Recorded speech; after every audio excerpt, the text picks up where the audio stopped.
Hello guys good morning सबैलाई। आज के अरे विशेष कोलपुरमा चाहिँ बसियो हिजो राति। गर्मीले पुरै मरियो, गर्मीले बस्नै सकिएन। गर्मी रातभरि सुत्नै पाइएन क्या। मच्छरले खाइरहेको थियो, गर्मी भइरहेको थियो। अब दाइ र म बसिरहेको। अब दाइ चाहिँ नुहाउनु लाग्यो बिहान। अब हामी निस्किन लाग्यो नि, अब घर जान लाग्यो। दाइ नुहाएर ट्याक्क अब निस्किन्छ हामी। बिहानको भ्यू चाहिँ बाहिरको। अब त्यही राम्रो त केही छैन, त्यही पनि एकछिन सर देखाउँ है तपाईँहरूलाई। यही त हाम्रो निस्किने गेट भयो। हाम्रो भाउजू चाहिँ अटो लिन जानुभयो। अब सामान लगेर बसपार्क जानुपर्छ। बसपार्क यही हो। हामी बसेको घर चाहिँ यो हिजो राति तर यहीँ सुतेको। लास्टै गर्मीले मार्यो कि, गर्मीले मार्यो। त्यही गरी लास्टै थियो गर्मी होइन। कस्तो बस्नै नसकिने कि यतातिर, अर्कै थियो बस्नै नसकिने। यो चाहिँ मेरो छोरी भाग्यो। लाज मान्छ है आउन यसो क्यामेरामा।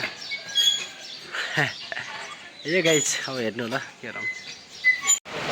कोलपुरको गर्मी त पुरै गाह्रो छ। घर जानलाई आएको गाइज। कोलपुरको गर्मी लास्टै भयो, अति गर्मी बस्न नसकेर म भइरहेको। लास्टै अति नै गर्मी भयो गाइज। यस्तो गर्मी भयो कि कोलपुर गर्मीले मलाई माऱ्यो हेर्नु त। यस्तो पसिना आइरहेछ मेरोको के गर्ने गाइज। पुरै यस्तो गर्मी छ कि कोलपुरमा बस्नै सकिन्न क्या। यहाँको मान्छे खै के कसरी बसिरहेको। हुन त म पहिलोचोटि आएर होला गाइज। लास्टै पसिना आयो। यस्तो गर्मी छ कि यहाँ कोलपुरमा बस्न लागेको ठाउँ चाहिँ खास मानिनँ मैले। हुन त पहिलोचोटि आएर होला गाइज। कस्तो अर्कै लाग्यो क्या। पुरै पसिनै आइरहेको हेर्नु त मेरो